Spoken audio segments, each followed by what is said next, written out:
অনেক দিন থেকেই আমার একটা পাহাড় কেনার শখ, কিন্তু পাহাড়কে বিক্রি করে তা জানি না।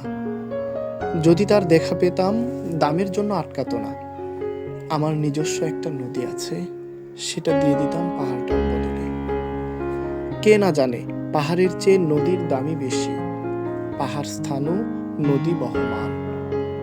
তবু আমি নদীর বদলে পাহাড়টাই কিনতাম, কারণ আমি ঠকতে চাই। নদীটাও অবশ্য কিনেছিলাম একটা দ্বীপের বদলে।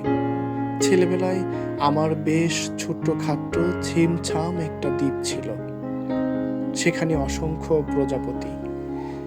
শৈশবে দ্বীপটি আমার ছিল বড় প্রিয়। আমার যৌবনে দ্বীপটি আমার কাছে মাপে ছোট লাগলো।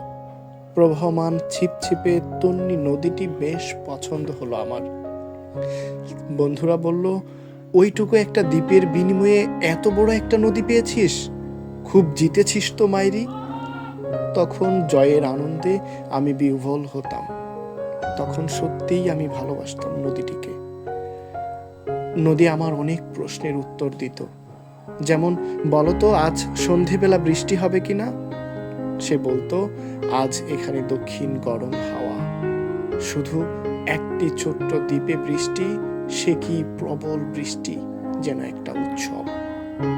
আমি সেই দ্বীপে আর যেতে পারি না।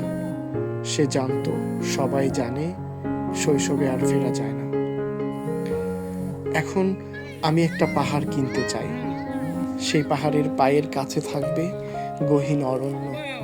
আমি সেই অরণ্য পার হয়ে যাব, তারপর শুধু রুক্ষ কঠিন পাহাড়। একেবারে চূড়ায়, মাথার খুব কাছে আকাশ, নিচে বিপুলা পৃথিবী, চড়াচড়ে তীব্র নির্জনতা। আমার কণ্ঠস্বর সেখানে